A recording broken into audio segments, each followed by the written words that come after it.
जय मसीह मण्डली परिवार साथै आदरणीय दर्शकवृन्द, आज मैले नयाँ विषय असल छिमेकी भनेर लिएर आएको छु र म लुकाको पुस्तक 10 अध्यायको 30 देखि 37 पद पढेर आजको वचनको थालनी गर्न गइरहेको छु। धर्मशास्त्रको यस खण्डमा यसरी लेखिएको छ, प्रभु येशूले एउटा दृष्टान्त भन्नुभयो र यो दृष्टान्त यस प्रकारले अगाडि बढ्दछ।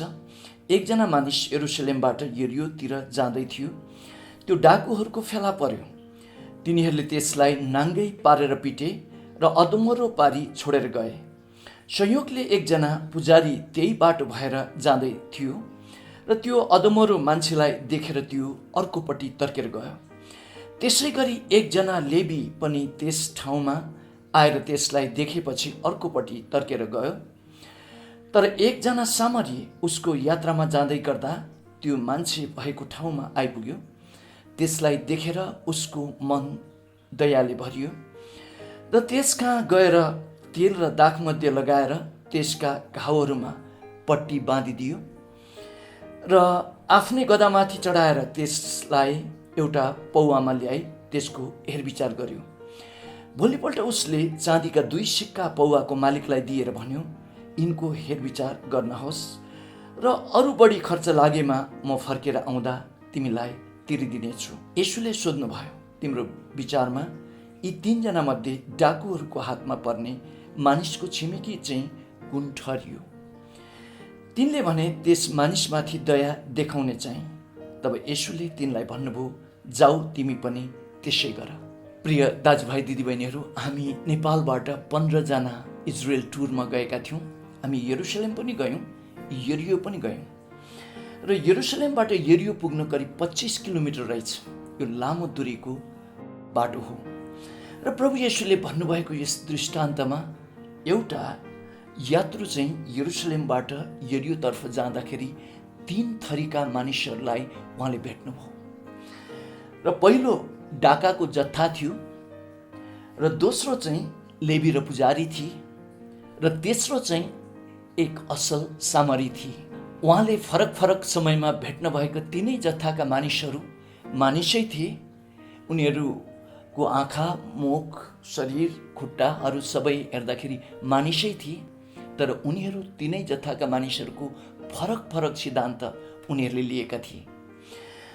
र प्रिय दाजुभाइ दिदीबहिनीहरू, त्यो पहिलो जत्थाको मानिस जो डाकालाई यो व्यक्तिले भेट्यो, उसले यो व्यक्तिलाई चाहिँ अधमरो पारेर लडायो भनेर चाहिँ प्रभु येशूले भन्नुभयो र यो व्यक्तिहरूले अर्थात् डाकाले चाहिँ यो व्यक्तिलाई लुट्यो। दोस्रो समूहको व्यक्ति जो लेवी र पुजारीलाई भेट्यो, यो व्यक्ति चाहिँ ऊबाट तर्केर गयो। यो व्यक्तिहरू स्वार्थी समूहका मानिसहरू थिए। तर तेस्रो जत्थाको व्यक्ति जसलाई उहाँले भेट्नुभयो, त्यो एउटा मात्रै मानिस थिए। यो चाहिँ असल सामरी हुनुहुन्थ्यो। र यो दृष्टान्तमा सबभन्दा पहिला यात्रुले भेट्नु भएको त्यो जत्थाको व्यक्ति जो डाकाहरू भनिएको छ, यो डाकाहरूको समूह छ। यहाँ धेरै मान्छेहरू छन्। दोस्रो समूहलाई जो उहाँले भेट्नुभयो, यहाँ चाहिँ 2 जना लेवी र पुजारी छन्। र तेस्रो जो असल सामरी छ, ऊ चाहिँ एकजना मात्रै छ, सिङ्गल, एकजना मानिस मात्रै छ। र आज संसारमा करिब 7 अरब 79 करोड मानिसहरू छन्।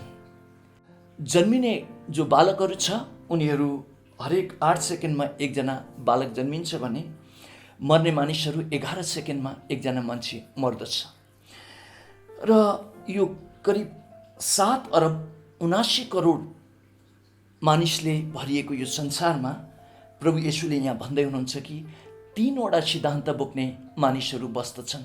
र यो पुरै जनसङ्ख्यालाई प्रभु येशूले, सृष्टिकर्ता परमेश्वरले 3 समूहमा विभाजन गर्नुभयो र यी 3 समूहले 3 प्रकारको सिद्धान्तहरू बोकेका छन्। र पहिलो समूहको सिद्धान्त चाहिँ जसरी भए पनि, अर्थात् यो डाकुको सिद्धान्त हो, जसरी भए पनि अरूको सम्पत्ति मैले लिनै पर्छ भन्ने यो सिद्धान्त यो पहिलो समूहले बनाएको छ। र यो संसारमा हामीले त्यही प्रकारका मानिसहरू देख्दछौँ, जो मानिसहरूले घुसपेटहरू गरेको कारणले गर्दा संसारको सरकारलाई नै तलमाथि बनाइरहेको अवस्थाहरू छ डाका डालिरहेको छ संसारभरिकै देशहरूमा, चोरी चकारी संसारभरिको देशहरूमा चलिरहेको छ, छलछामको काम गर्नेहरू संसारैभरि छन् र अर्काको सीमा मिच्ने मानिसहरू पनि संसारभरि नै छन्। त्यसले गर्दाखेरि यो डाकाको सिद्धान्त बोकेका समूहका मानिसहरू संसारमा एक समूह छन् भनेर चाहिँ प्रभु येशूले संसारको जनसङ्ख्यालाई एक समूहमा बाँड्नुभयो। दोस्रो समूहको मानिस चाहिँ जो लेवी र पुजारीको सिद्धान्त बोक्ने मानिस, स्वार्थी सिद्धान्त बोक्ने मानिस, म पनि अरूको लिन्न, अरूलाई पनि म केही पनि दिन्न, मलाई अरूको के मतलब भनेर चाहिँ बाँच्ने समूहका मानिसहरूलाई चाहिँ प्रभु येशूले दोस्रो समूहका मानिसहरू जो चाहिँ स्वार्थी सिद्धान्त लिएर संसारमा जिरहेका समूहका मानिसहरूलाई चाहिँ दोस्रो समूहमा उहाँले राख्नु भएको छ। तर तेस्रो समूहको मान्छे जो असल सामरीको सिद्धान्त बोकेको मान्छे, यो मानिसले चाहिँ मेरो पनि तपाईँको हो, तपाईँको पनि मेरो हो, बाँचौँ र बाँच्न दिउँ, बाँच र बाँच्न दिउँ भन्ने सिद्धान्त लिनु भएको छ। यो असल सामरीले त्यो जो बाटोमा घाइते भएर लडिरहेको मानिसलाई चिनेको पनि हुनु परेन, आफ्नो पनि हुनु परेन, यानि कुनै पनि साइनो पनि परेको व्यक्ति हुन परेन, तर पनि एउटा मानवताको नाताले यो मानिसले त्यो व्यक्तिलाई दया देखाउनुहुन्छ र त्यहीँ सेवा पुर्याउनुहुन्छ, पौवामा लगेर सेवा दिनुहुन्छ। त्यसपछि म कमाएर पनि यो व्यक्तिलाई पूर्ण रूपमा चङ्गाई गरेर छोड्छु भनेर चाहिँ उहाँले त्यो प्रकारले पौवाको मालिकलाई भनेर हिँड्नुहुन्छ। र प्रिय दाजुभाइ दिदीबहिनीहरू, प्रभु येशूले धरतीमा भएका जो जनसङ्ख्या छ, जनसङ्ख्यालाई 3वटा सिद्धान्त भएका समूहहरू बसोबास गर्छन् भनेर चाहिँ भन्नुभयो। र डाकाको सिद्धान्त लिएको व्यक्तिहरू, लेवी र पुजारीको सिद्धान्त लिएको व्यक्तिहरू र असल सामरीको सिद्धान्त लिएको व्यक्तिहरू। तर प्रभु येशूले अन्तिममा चाहिँ के भन्नुभयो भने असल सामरीको सिद्धान्त चाहिँ तिमीहरूले लिन पर्दछ, जाऊ र तिमीहरूले पनि त्यो असल सामरीले जस्तो नै गर, दयाको सिद्धान्त लियो भनेर चाहिँ उहाँले अन्तिममा 37 पदमा भन्नुभयो। र प्रिय दाजुभाइ दिदीबहिनीहरू, आज संसारमा सबभन्दा ठुलो घाइते हुने कुरा चाहिँ खानाकै कुरा मानिन्छ। संयुक्त राष्ट्र सङ्घको FAO को डाटा अनुसार हरेक दिन खाना खान नपाएर मर्नेहरूको सङ्ख्या 25,000 छ र वर्षमा 91 लाख मानिसहरू भोकमरीको कारणले गर्दा मर्ने गर्दछन्।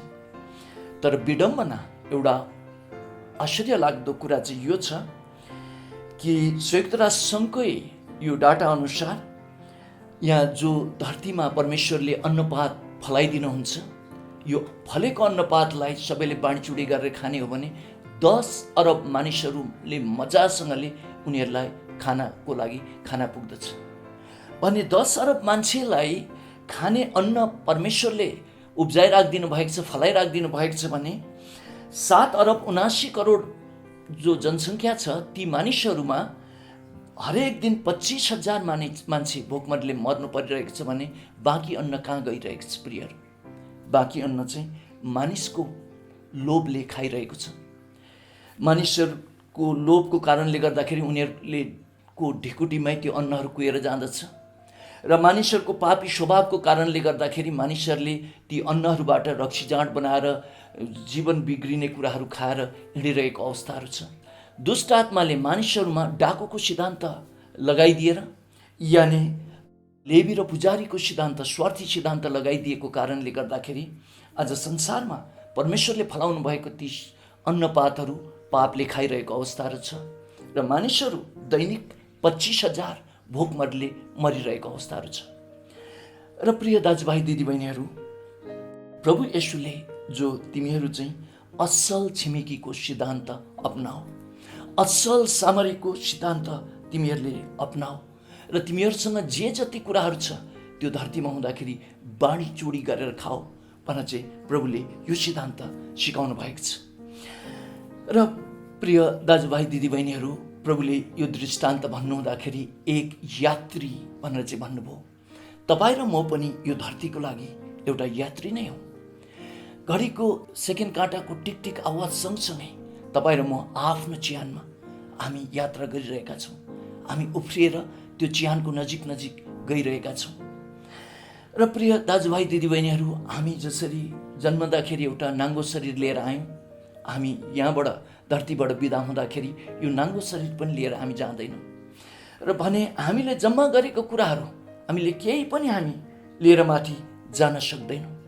त्यसले गर्दाखेरि प्रभुले जुन असल सामरीको सिद्धान्त, बाँडीचुडी खाने, अरूलाई पनि दया गर्ने, आफू पनि बाँच्ने, अरूलाई पनि बाँच्न दिने, यो असल सामरीको सिद्धान्त ल्याऊ भनेर भन्नुभएको सिद्धान्त तपाईँले अपनाउनु भयो भने तपाईँ यो धरतीमा रहनुहुँदाखेरि पनि तपाईँ आशिषित हुनुहुन्छ। जो मदर टेरेसाले यही सिद्धान्त अपनाउनु भयो र उहाँ धरतीमा आशिषित हुनुभयो, र यो सिद्धान्तले तपाईँ धरतीमै हुनुहुँदाखेरि पनि आशिषित हुनुहुन्छ र स्वर्गमा पनि तपाईँलाई ठुलो इनाम छ भनिकन धर्मशास्त्रले बताउँदछ।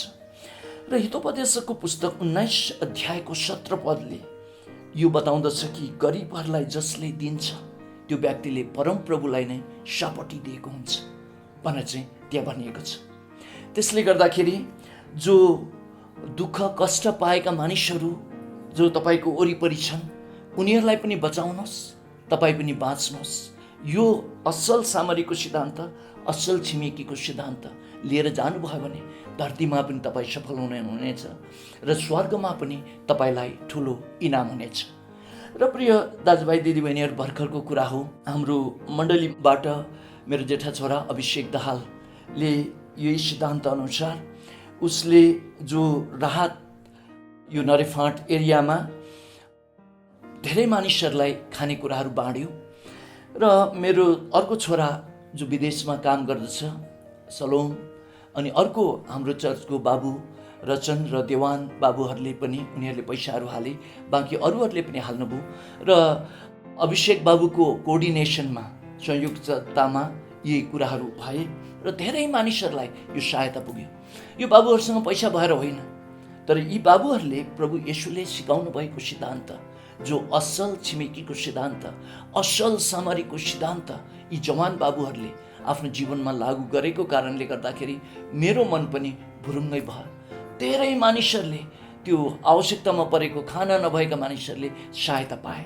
तपाईँको छरछिमेकीहरू उनीहरूको चुलोमा अन्नपातहरू छैन भने तपाईँसँग भएका कुराहरू पनि बाँडचुँड गरेर खानुहोस्।